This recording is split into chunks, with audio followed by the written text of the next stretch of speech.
Hello dear students. Today I am going to revise you all the formulas and theory of straight line. So first is Cartesian coordinate system. In Cartesian coordinate system there are two axes and these two axes are perpendicular to each other, x axis and y axis. Point of intersection of these two axes is called origin and coordinate 0, 0. From origin, in right hand direction x is positive, in left hand side x is negative. In upward direction y is positive, in downward direction y is negative. So in first quadrant both coordinates are positive, x and y. In second, x negative, y positive. In third, both negative. And in fourth, x positive but y negative. X axis पर यदि आप कोई भी point लेते हैं तो इस पर y कोऑर्डिनेट ऑलवेज जीरो होगा. सिमिलरली यदि आप y एक्सिस पर कोई भी पॉइंट कंसिडर करेंगे तो वहाँ पर x कोऑर्डिनेट जीरो होगा. अब यदि आपको कोई पॉइंट गिवन है h, k और इस पॉइंट का डिस्टेंस फाइंड करना है आपको x एक्सिस से एंड y एक्सिस से, तो कैसे फाइंड कर सकते हैं? h, k पॉइंट की कोऑर्डिनेट है. इट मीन्स हम हॉरिजॉन्टल डायरेक्शन में h मूव किए होंगे एंड वर्टिकल डायरेक्शन में k. तो आप देख सकते हैं कि x एक्सिस से डिस्टेंस कितनी हो जाएगी k की इक्वल एंड y एक्सिस से यदि आपको डिस्टेंस देखना है तो that will be equal to h. Okay, next is distance formula. So suppose there are 2 points, a point x1, y1 and second point x2, y2. The distance between these 2 points AB is root under x2 minus x1 whole square plus y2 minus y1 whole square. Now let us discuss the application of this formula. Distance formula के बहुत सारे application हो सकती हैं. First is condition of collinearity. So if 3 points are collinear, collinear means lies on a single straight line. ठीक है, ऐसे 3 points यदि सिंपल स्ट्रेट लाइन पे लाई कर रहे हैं तो इनको हम बोलते हैं कोलिनियर पॉइंट्स. और यदि आपको आइडेंटिफाई करना है कि कोलिनियर पॉइंट्स हैं या फिर नहीं है, तो सिंपल कंडीशन है कि 3 पॉइंट्स यदि एक ही लाइन पे लाई करेंगे, so we can say that A C will be equal to A B plus B C. Okay, यदि ये कंडीशन सेटिस्फाई हो रहा है तो कोलिनियर पॉइंट है, अदरवाइज नहीं होगी. समटाइम ऐसा हो सकता है कि ए बी सी की सीक्वेंस सेम ना हो. आपको 3 पॉइंट्स के बिनो हो सकता है फर्स्ट पॉइंट ए यहाँ पर हो, फिर सी हो, फिर बी हो. तो आपको क्या करना है उस केस में? उस केस में आप मैक्सिमम डिस्टेंस सबसे पहले फाइंड करेंगे. जैसे आपने तीनों डिस्टेंस फाइंड किया बाय यूजिंग डिस्टेंस फॉर्मूला, और फिर उसमें से जो मैक्सिमम डिस्टेंस होगी that should be equal to sum of remaining 2 distances. यदि ऐसी कंडीशन सेटिस्फाई हो रही तो फिर कोलिनियर पॉइंट्स होंगे. Next is type of triangles. तो टाइप ऑफ ट्रायंगल्स भी हम आइडेंटिफाई कर सकते हैं with the help of distance formula. तो इसमें क्या होगा कि आपको वर्टेक्स पॉइंट के कोऑर्डिनेट गिवन होंगे. A point x1, y1, B point x2, y2 and C point x3, y3. ऐसे आपको वर्टिसेस की कोऑर्डिनेट गिवन है और आपको आइडेंटिफाई करना है कि ट्रायंगल किस टाइप का है.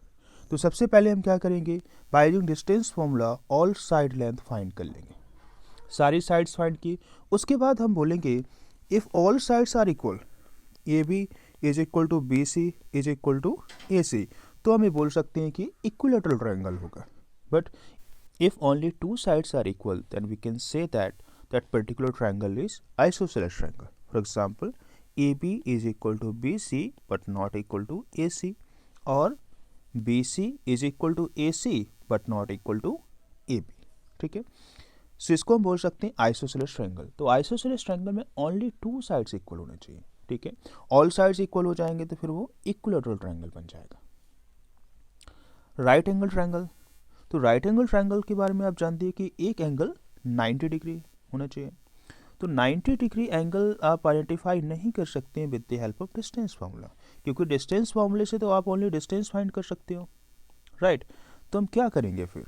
तो आपको ये पता है कि यदि राइट एंगल ट्रायंगल है तो इसमें पाइथागोरस थ्योरम एप्लीकेबल होगी. पाइथागोरस थ्योरम के अकॉर्डिंग हम बोल सकते हैं hypotenuse square is equal to sum of the square of remaining 2 side. तो सबसे पहले आपको क्या करना है, सभी साइड लेंथ को फाइंड करना है, ए बी, बी सी, ए सी. फिर उसके बाद देखेंगे जो लॉन्गेस्ट साइड है उसको हमने सपोज एज्यूम किया दैट इज हाइपोटेनस. तो hypotenuse square should be equal to sum of remaining 2 side. तो यहाँ पर हम देख सकते हैं कि हाइपोटेनस क्या है, A C. So A C square should be equal to A B square plus B C square. Okay, so इस टाइप से आप आइडेंटिफाई कर सकते हैं कि राइट एंगल ट्रायंगल होगा. टाइप ऑफ क्वाड्रिलेटरल, तो टाइप ऑफ क्वाड्रिलेटरल में सबसे पहले पैरेललोग्राम। तो पैरेललोग्राम के बारे में आप जानते हैं कि पैरेललोग्राम की opposite side equal and parallel होती है, राइट। सो इसको हम पैरेललोग्राम बोल सकते हैं। और यदि हम देखें रेक्टेंगल, तो वो भी कुछ इस टाइप का ही होता है। रेक्टेंगल भी एक टाइप का पैरेललोग्राम है। इसमें क्या होता है, opposite sides equal and parallel होंगी, साथ में सारे एंगल्स 90 डिग्री के फॉर्म होंगे। तो यदि आपको आइडेंटिफाई करना है कि पैरेललोग्राम है, रेक्टेंगल है, तो हम कैसे आइडेंटिफाई करेंगे? आपको क्या गिवन होगा, वर्टिसेस गिवन होंगी, इसके कोऑर्डिनेट गिवन होंगे ए बी सी डी। इस टाइप से x1, y1, x2, y2 and x3, y3 and x4, y4। तो साइड लेंथ फाइंड करेंगे, फिर हम कंपेयर करेंगे साइड्स को। If opposite sides are equal, like A B is equal to C D and B C is equal to A D, तो हम इसको बोल सकते हैं या तो पैरेललोग्राम होगा या फिर रेक्टेंगल होगा, क्योंकि रेक्टेंगल के केस में भी तो ऐसे ही होता है। जैसे इसमें देखो कि यदि आप ए बी सी डी, तो इसमें भी ऑपोजिट साइड्स इक्वल होंगी। A B is equal to C D and B C is equal to A D. अब हम कैसे डिफ्रेंशिएट कर सकते हैं कि ओनली रेक्टेंगल होगा?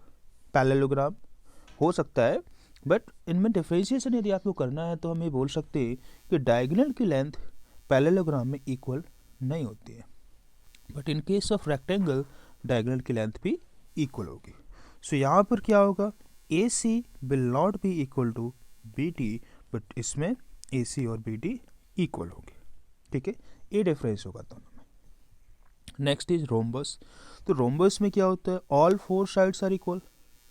स्क्वायर में भी ऐसा होता है कि ऑल फोर साइड्स इक्वल हो, बट स्क्वायर और रोम्बस में क्या डिफरेंस होता है, स्क्वायर के एंगल्स जो होंगे, इंटीरियर एंगल, वो सारे 90 डिग्री के फॉर्म होंगे। ये एंगल्स 90 डिग्री के होने चाहिए। तो इसमें भी वही डिफरेंस है कि सबसे पहले हम बोल देंगे कि रोम्बस के लिए ऑल साइड्स इक्वल होने चाहिए। A B is equal to B C is equal to C D is equal to A D, and diagonal की लेंथ इक्वल नहीं होगी, ठीक है। इस टाइप से यदि हम टू डायगोनल फॉर्म कर रहे हैं, so in case of rhombus A C will not be equal to B D, but square के केस में क्या होंगे, सबसे पहले तो all side length are equal. So A B is equal to B C is equal to C D is equal to A D, and also length of diagonal are equal, ठीक है। तो ऐसे आप डिफ्रेंशिएट कर सकते हैं rhombus है and square में, and A C is equal to B D. ये हो गया। सो ये अभी हमने डिस्कस किया डिस्टेंस फॉर्मूले के जो भी मैक्सिमम पॉसिबल एप्लीकेशन हो सकते हैं। Next is section formula. तो सेक्शन फार्मूला का हम यूज़ कर सकते हैं टू टाइप से, इंटरनल डिवीजन के लिए और एक्सटर्नल डिवीजन के लिए। इंटरनल डिवीजन में क्या होगा कि सपोज ये लाइन सेगमेंट है आपका ए बी, और एक कोई एक पॉइंट होगा जो between line segment A B lie करेगा। यहाँ पर कहीं पर भी एक पॉइंट हो सकता है सी, सपोज पॉइंट सी यहाँ पर लाई कर रहा है, और सी पॉइंट इनको डिवाइड कर रहा है M1:M2 रेशियो में। यदि C point inside the line segment lie करेगा तो इसको बोलेंगे इंटरनल डिवीजन, बट यदि आउटसाइड लाई कर रहा हो, सपोज ये हो गया आपका line segment A B, A point and B point, and C point या तो इस साइड कहीं पर है या फिर यहाँ पर कहीं पर है, तो हम इसको बोलेंगे C point divide line segment A B externally in some ratio, और रेशियो हमने एज्यूम कर लिया M1:M2। तो इसमें क्या होगा, सबसे पहले ए पॉइंट की आपको कोऑर्डिनेट गिवन हो गए x1, y1, बी पॉइंट की कोऑर्डिनेट x2, y2, और यदि आपको सी पॉइंट के कोऑर्डिनेट फाइंड करना है x, y, तो इसके लिए फॉर्मूला होता है x इज इक्वल टू, कैसे लर्न करेंगे, क्रॉस मल्टीप्लिकेशन करना है, M1 x2 M2 x1, M1 x2 plus M2 x1 divide by M1 plus M2।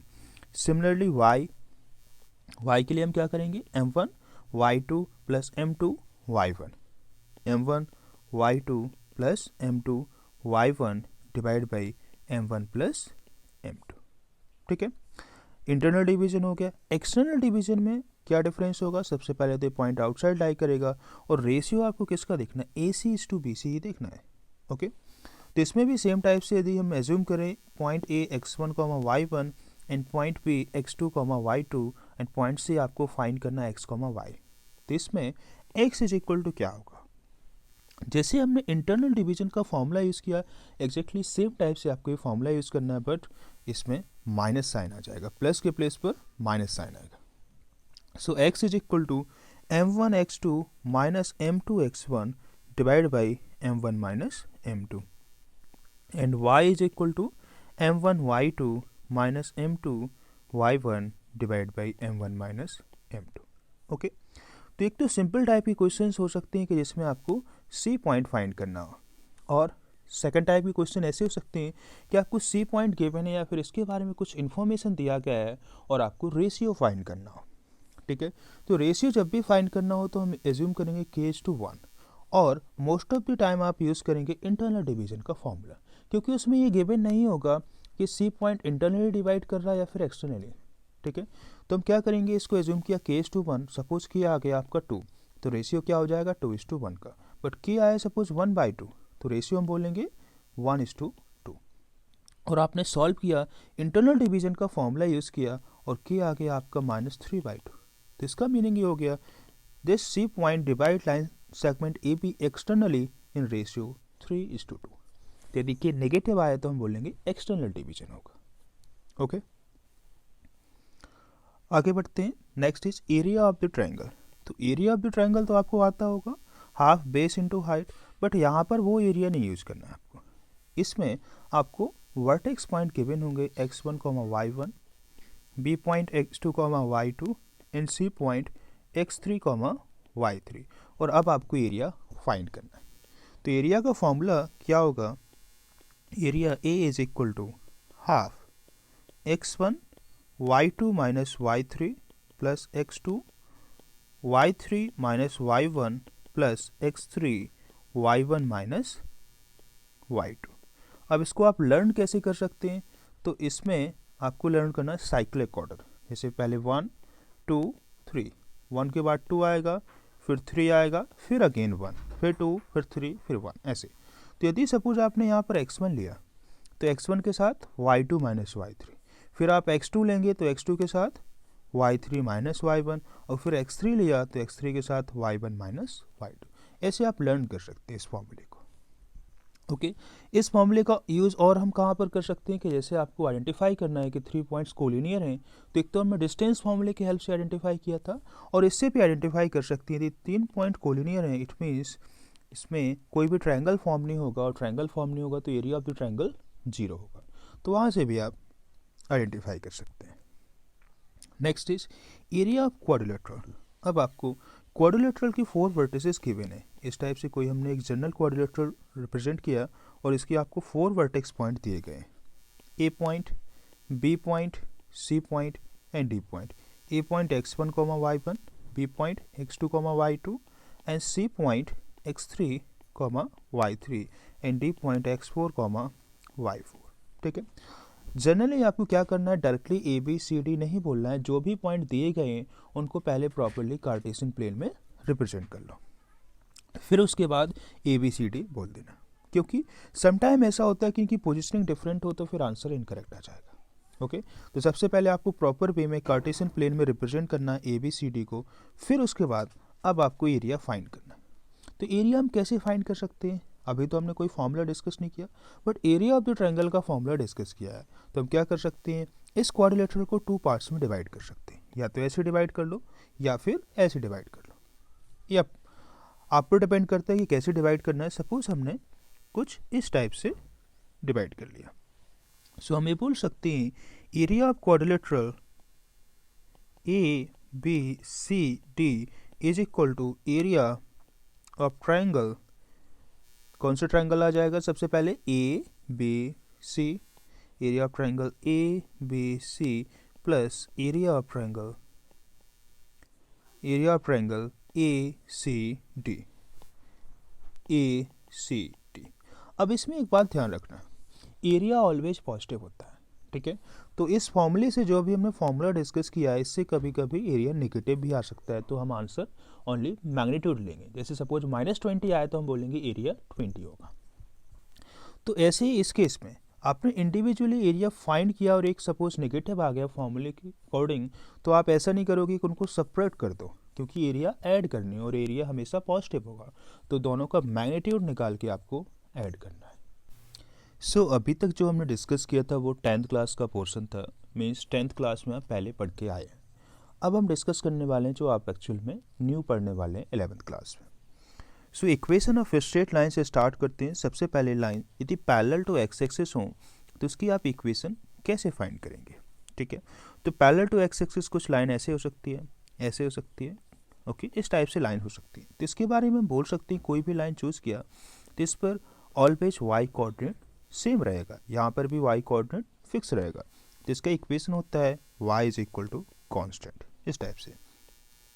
और यदि आपको एक्स एक्सिस की ही इक्वेशन फाइंड करना है तो एक्स एक्सिस पर y कितना होता है, 0 होता है। तो एक्स एक्सिस की इक्वेशन क्या हो जाएगी, equation of x axis y is equal to 0, okay. Similarly line parallel to y axis, तो parallel to y axis line कुछ इस टाइप से वर्टिकल हो सकती हैं, कैसे भी हो ऐसे। तो यदि आपको इन लाइन की इक्वेशन फाइंड करना है तो हम किसी एक लाइन को जैसे देखते हैं तो इसके बारे में आप क्या बोल सकते हैं, इसका ऑलवेज एक्स कोऑर्डिनेट सेम रहेगा। तो इसका इक्वेशन हो जाएगा x is equal to constant, x is equal to constant. और यदि आपको इक्वेशन फाइंड करना y एक्सिस की इटसेल्फ तो हम कैसे फाइंड कर सकते हैं, y एक्सिस पर क्या होता है, x कोऑर्डिनेट ऑलवेज 0 होता है। So equation of y axis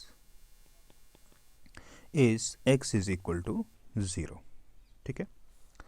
आगे बढ़ते हैं स्लोप ऑफ अ लाइन। तो स्लोप ऑफ लाइन होता क्या है, जैसे कि कोई एक लाइन है इस टाइप से और इस लाइन ने पॉजिटिव एक्स एक्सिस से कुछ एंगल सबटेंड किया है, थीटा एंगल, ओके। इसको हम बोलते हैं inclination angle and tangent of this theta is known as slope.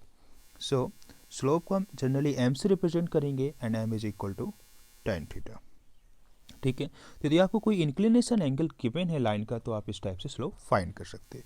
But suppose आपको 2 पॉइंट्स गिवन है, first point x1, y1 and second point is x2, y2, और फिर आपको स्लोप फाइंड करना है, स्लोप ऑफ लाइन AB। तो slope of line AB is equal to y2 minus y1 divide by x2 minus x1। इस फॉर्मूले का हम यूज़ करेंगे। Next is angle between two line. तो सपोज 2 लाइन्स हैं और किसी एक पॉइंट पर इंटरसेक्ट कर रही हैं, तो लाइन्स कुछ इस टाइप से इंटरसेक्ट कर सकती हैं, राइट। और आपको ये एंगल फाइंड करना है। जनरली हम क्या करते हैं, एंगल बिटवीन 2 लाइन हम एक्यूट एंगल फाइंड करेंगे। वैसे तो 2 टाइप से एंगल पॉसिबल हो सकती है, एक ए एंगल हो जाएगा और एक ए एंगल होगा, बट हम जनरली एक्यूट एंगल ही फाइंड करेंगे। तो आपको गिवन क्या होगा, इन दोनों लाइन का स्लोप गिवन होगा m1 m2। So angle between these two lines is theta, then tan theta is equal to mod of m1 minus m2 divided by 1 plus m1 m2। mod का use इसलिए करते हैं क्योंकि positive भी हो सकता है एक्सप्रेशन, नेगेटिव भी हो सकता है, बट आपको एक्यूट एंगल फाइंड करना है तो एक्यूट एंगल लेस देन 90 के लिए tan पॉजिटिव होना चाहिए, इसलिए mod का यूज़ किया।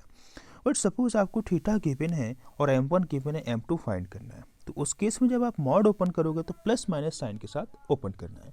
जैसे कि mod of x is equal to 2 given है तो हम बोलेंगे x is equal to plus minus 2, इस टाइप से, okay. If 2 lines are parallel तो उसके लिए क्या कंडीशन होगी, तो सबसे पहले तो आप 10th क्लास में पढ़ के आए होंगे कि 2 लाइन्स पैरेलल हैं तो हम कैसे आइडेंटिफाई कर सकते हैं, ठीक है। सपोज 2 लाइन्स आपको गिवन है, a1x plus b1y plus c1 is equal to 0, second line a2x plus b2y plus c2 is equal to 0। तो हम ये बोल सकते हैं कि यदि लाइन पैरेलल है so a1 by a2 is equal to b1 by b2 but not equal to c1 by c2। ये होना चाहिए, या तो आप ऐसे प्रूव कर सकते हैं और इन दोनों का स्लोप फाइंड कर लो, और स्लोप यदि इक्वल है तो लाइन पैरेलल होगी। If m1 is equal to m2, slope of this 2 line are equal, then line parallel होगी। Next is perpendicular line. तो परपेंडिकुलर लाइन मीन्स 90 डिग्री पर इंटरसेक्ट करें 2 लाइन्स, तो इनको हम बोल सकते हैं परपेंडिकुलर लाइन। तो इसके लिए suppose this is line L1, this is line L2, then product of slope m1 into m2 should be equal to -1। Perpendicular line के लिए प्रोडक्ट ऑफ स्लोप ऑलवेज -1 के इक्वल होगा। Now let us discuss some standard form of equation of straight line. First form is point slope form. इसमें क्या होगा, आपको एक point के कोऑर्डिनेट गिवन होंगे, A point x1, y1 and slope of line भी गिवन होगा, स्लोप इज m। फिर आपको इक्वेशन फाइंड करना है, तो इसके लिए फॉर्मूला हम यूज़ करते हैं y minus y1 is equal to m times x minus x1।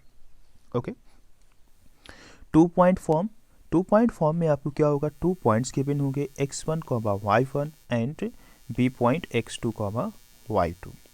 अब आपको इक्वेशन फाइंड करना है, तो हम फॉर्मूला यूज़ करेंगे y minus y1 is equal to y2 minus y1 divide by x2 minus x1 into x minus x1। तो या तो आप डायरेक्टली ये फॉर्मूला लर्न कर सकते हैं 2 पॉइंट फॉर्म, या फिर हम 1 पॉइंट एंड स्लो फॉर्म से भी सॉल्व कर सकते हैं। कैसे, ये दोनों पॉइंट्स आपको गिवन है, इन दोनों पॉइंट्स की हेल्प से सबसे पहले आप स्लोप फाइंड कर लो लाइन का। Slope of line A B कैसे फाइंड कर सकते हैं, y2 minus y1 divide by x2 minus x1। तो यहाँ पर स्लोप की वैल्यू आप यदि ये पुट कर दोगे तो सेम टू सेम इक्वेशन आपको मिल जाएगी। Okay, so next is slope intercept form. अब इसमें आपको क्या गिवन होगा, slope and y intercept. Slope is m and y intercept is equal to c।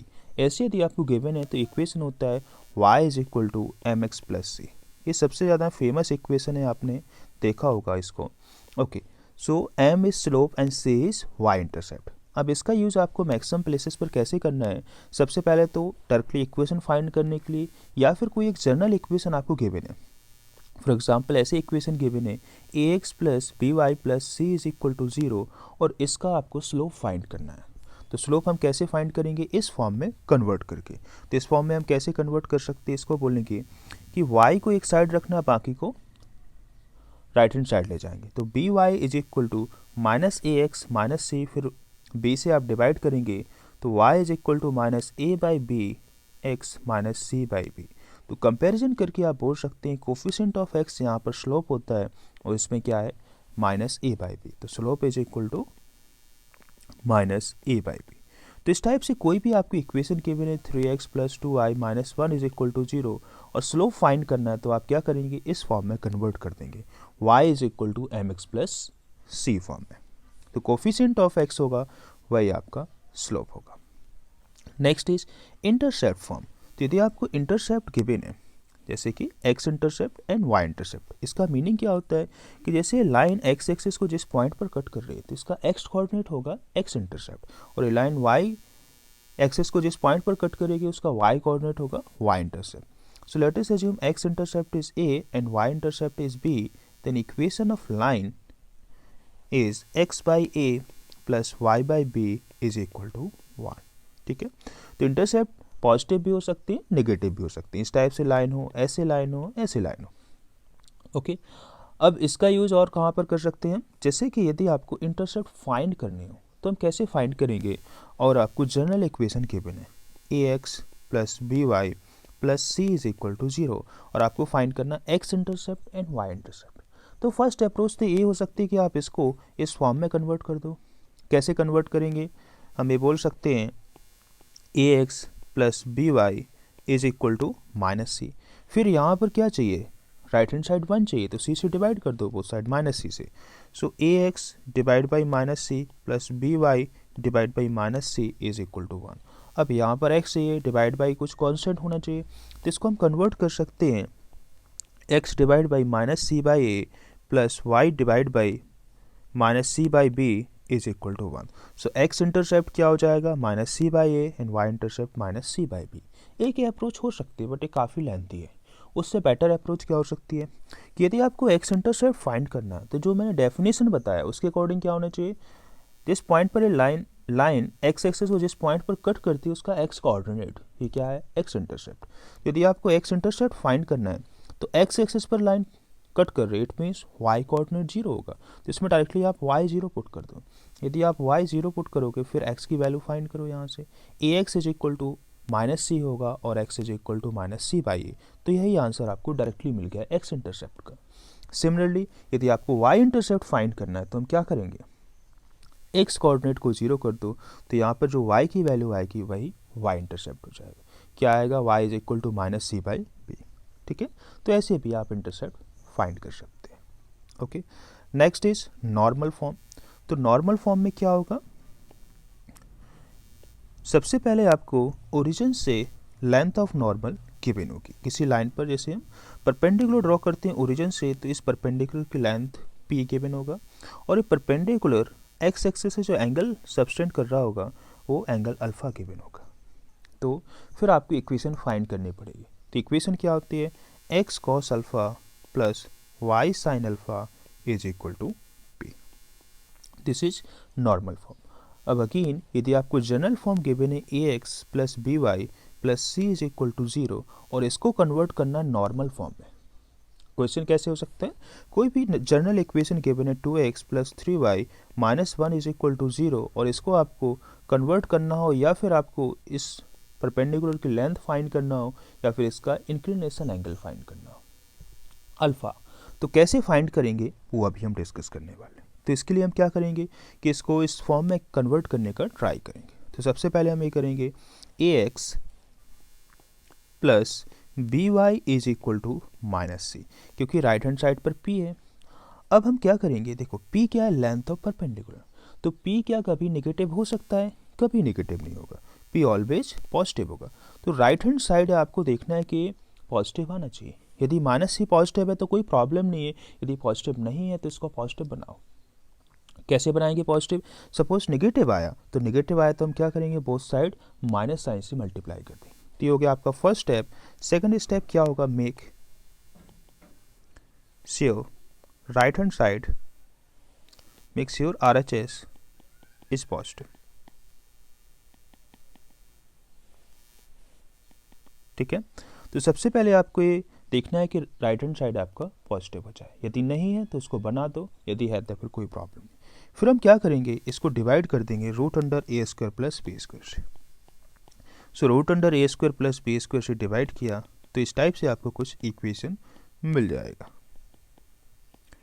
And minus c divide by root under A square plus B square. ठीक है, अब आप क्या करोगे? कंपैरिजन कर दोगे। कंपैरिजन करके हम डायरेक्टली ये बोल सकते हैं कि cos alpha is equal to A by root under A square plus B square होगा। Cos alpha is equal to A by root under A square plus B square.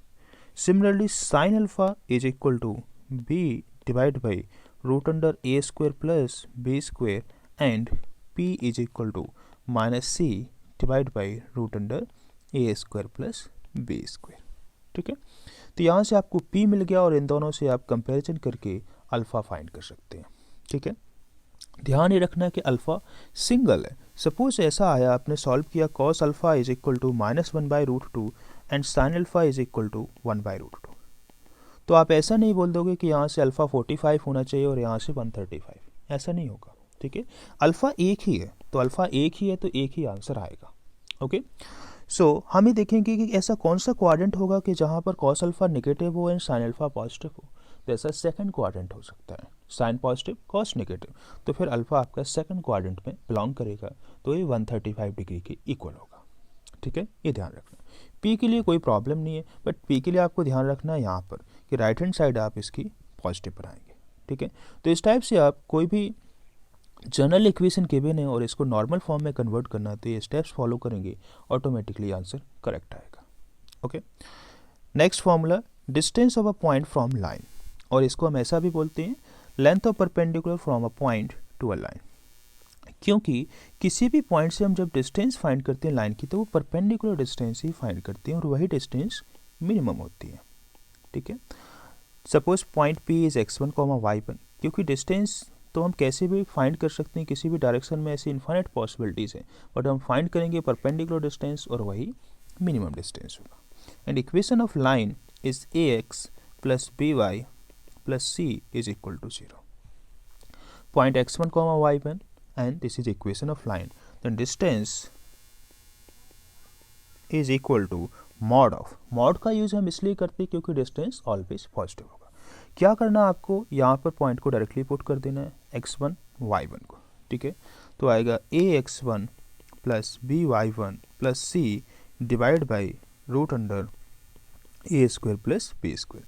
देखने में फॉर्मूला बहुत डिफिकल्ट लग रहा है बट बहुत easy है। कैसे लर्न करना है?